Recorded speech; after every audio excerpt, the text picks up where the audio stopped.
kulanti wanaagsan asxaabay meel kastoo naga daawaneysaan kusoo dhawaada barnaamijkeena habeenimo. haddaba waa habeenimo talaada arbaca ay soo galayso, taariikhduna waa 21 bisha 7 2026. waxaynu ku soo qaadanaynaa barnaamijka wararkii ugu waaweynaa xaaladda gobolka bariga dhexe iyo dagaalada halkaa ka soconaya iyo wixii warar ay soo kordhay dhammaantood ayaynu halkan idinkaga soo gudbin doonaa. haddaba intaynaan qodobada barnaamijka u gudagalin waxaan idin xusuusinayaa inay ahayd maanta talaado channelkeena youtube-ka ee qisooyinka nadaara laba waxaan soo gelinay qisada talaadada, iyadoo maalmaha talaadada iyo jimcaha aynu soo gelino qisooyin cusub channelkan qisooyinka nadaara laba. dadka qisooyinka jecel halkaas ayay iyaguna ka daawan karaan. haddaba waxaynu ka bilaabaynaa ama gudagalaynaa barnaamijkeena. xuutiyiinta amarkoodiyaa la qaatay. nimankii sacuudiga way yaaban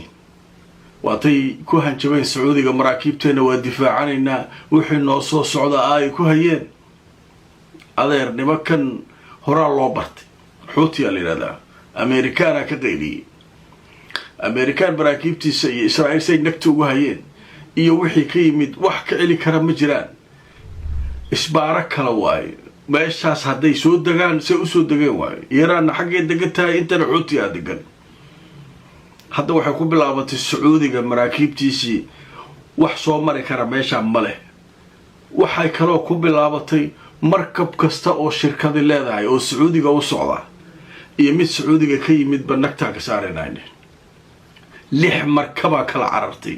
oo xuutiga ka dhuumatay, qaar sacuudigu leeyahay iyo qaar sacuudiga u socday. sacuudigii indhaa ka soo haray waa yaaban.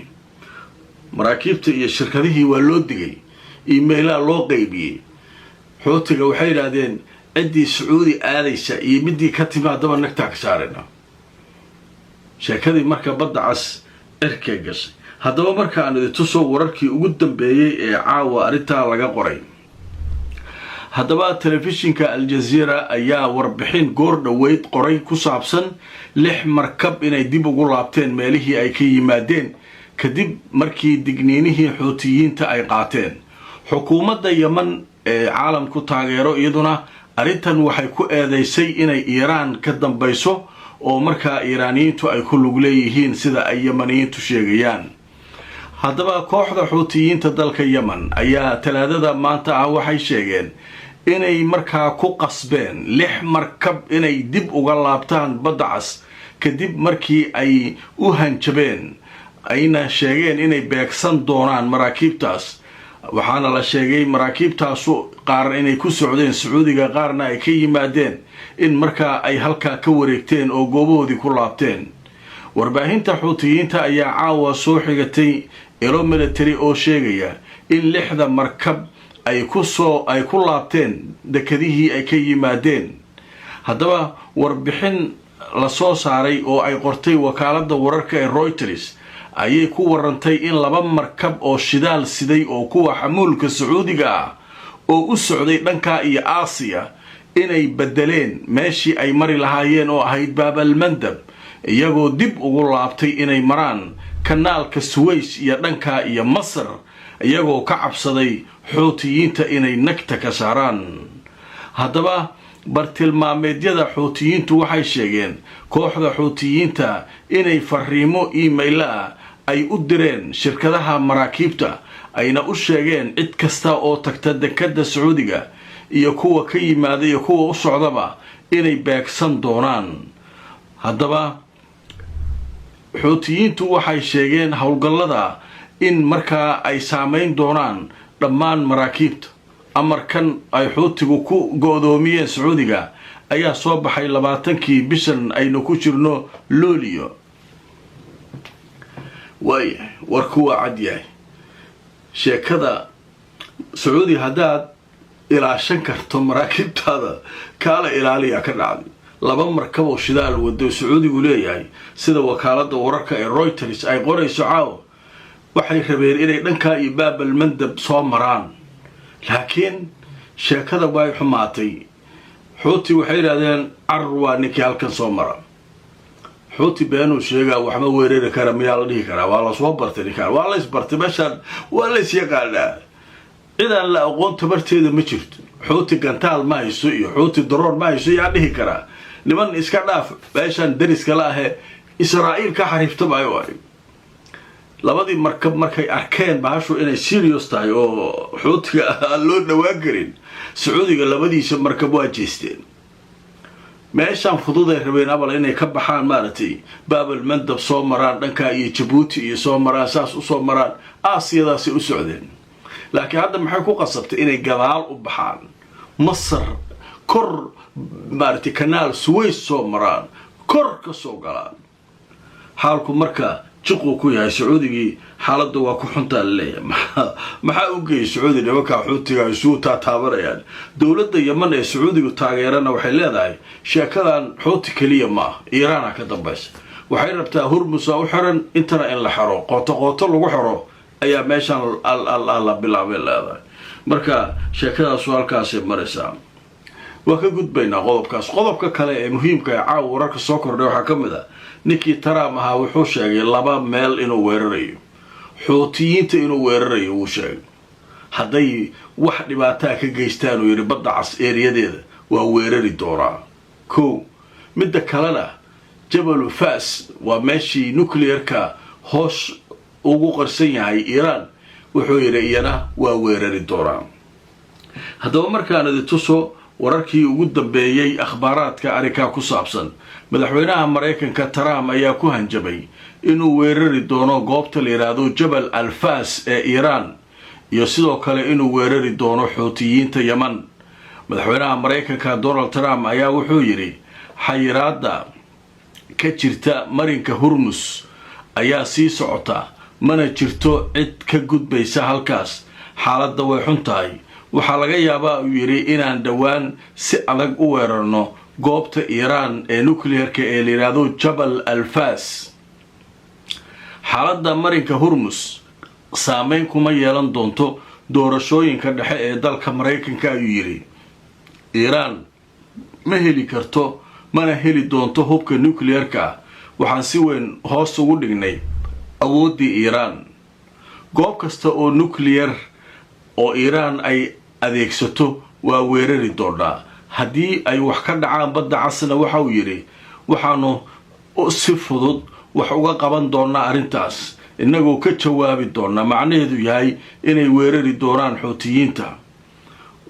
haddaba heshiiska iyaga cusub ee Iran aan la geli doono waxa uu noqon doonaa uu yiri mid markaa ku saabsan waxa la doonayo in markaasi la qabto Iran hadda waxay doonaysaa ayuu leeyahay wada hadal laakiin wada hadalladu waxay ku imanayaan wax la isla ogol yahay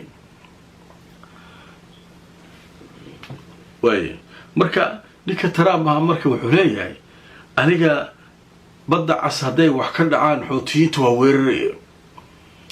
xuutiyiinta asaga marka hore heshiis ka dalbaday dowladda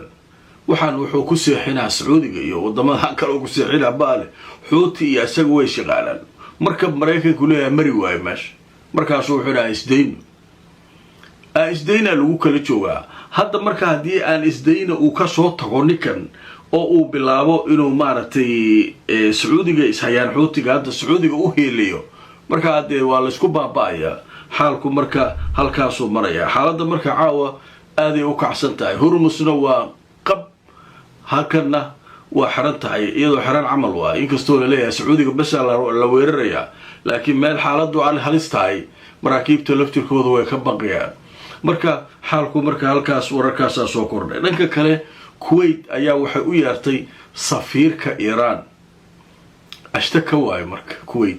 waxay ka ashtakoonaysaa maraakiibtii shalay ilaa nagta laga saaray qaar la garan waayay cidda iska leh Kuwait waxay leedahay annagaaba iska lahayn qaarkood maraakiibta oo meesha lagu qararabsaday Hormuz maxaa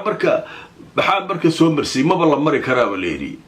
marka aan idin soo wararkii ugu dambeeyay Kuwait ayaa waxa ay u yeertay safiirka Iran iyadoo ka ashtakoonaysa oo ka cabanaysa weerar loo geystay markab shidaal qaadayay oo Hormuz marayay wasaaradda arrimaha dibadda ee Kuwait ayaa safiirka Iran ee dalka Kuwait u yeertay waxayna u gudbisay warqad cabasho ah oo ay kaga cabanayaan in la bartilmaameedsaday markab weyn oo kuwa shidaalka qaada oo Kuwait ay leedahay shalay oo Isniin ahayd kaasoo doonaya inuu ka gudbo marinbiyoodka Hormuz iyadoo la sheegay markabkaasi inay tiro ka mid ah shaqaalihii saarnaa ay ku dhaawacmeen oo halkaa dhaawacyo ay ka soo gaareen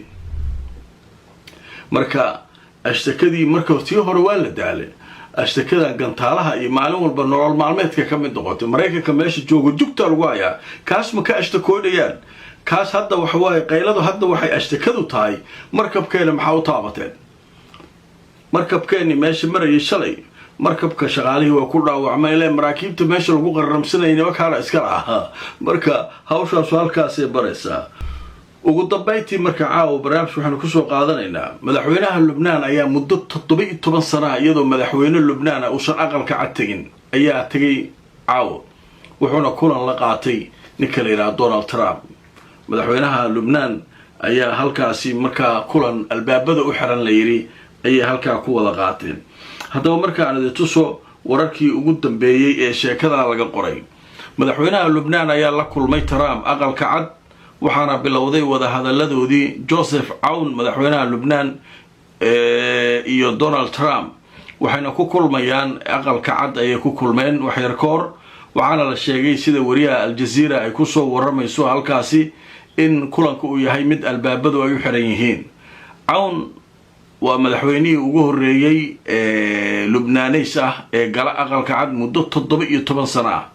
haddaba ziyaaradan ama booqashadan ayaa waxaa la sheegay inay imaanayso kadib markii maalmahan Mareykanka uu ka shaqeynayay heshiis dhexdhexaadina uu ka dhexwaday Lubnaan iyo Israa'iil marka shirkaasu marka goordhow ayuu soo dhamaaday marka waxaa hadlay ninka la yiraahdo Aoun madaxweynaha Lubnaan wuxuuna sheegay hadafka ugu dambeeya shirarkan ka dhacaya Washington inuu yahay in cadawtinimada u dhaxaysa Lubnaan iyo Israa'iil in la soo gabagabeeyo ila al-abad abidkan inaan mar dambaba colaad isku qaadano aan nimanka isnabad gelin yaa ka yeelay adeero arrinkan iyo wuxuu ahaa ninkan madaxweynaha Lubnaan ninkan ila al-abad uu kuleeyahay ila al-abad ma shaqeynaysa meesha nimanka waaba sheegeen wuxuu ilaaday Israa'iil al-kubra raadinayna Lubnaan iyo dhulkaana qaadanayna marka ila al-abad wax leeyahay meesha ma jiraan la adeero marka kulankaas isaguna hadduu soo dhamaaday haddaba waa arki doonaa wixii akhbaarada soo kordha war hadda soo dhacay isaguna wuxuu leeyahay labadii maalmood soo dhaaf Mareykanka wuxuu ka shaqeynayay laba meel oo tijaabo ah in Israa'iil ka baxaan ciidanka Lubnaan la geeyo ciidanka Lubnaan markay meesha tageen rasaas lagu furay Israa'iil ciidankeeda ku furay aw nabad nimankan marka way yaabayeen ayaa hadda waxay leeyihiin Israa'iil heshiiskii jibinaysa ninkana madaxweynahooda muxuu ahaa ila al-abad heshiinayna marka sheeko walaal meesha marka socod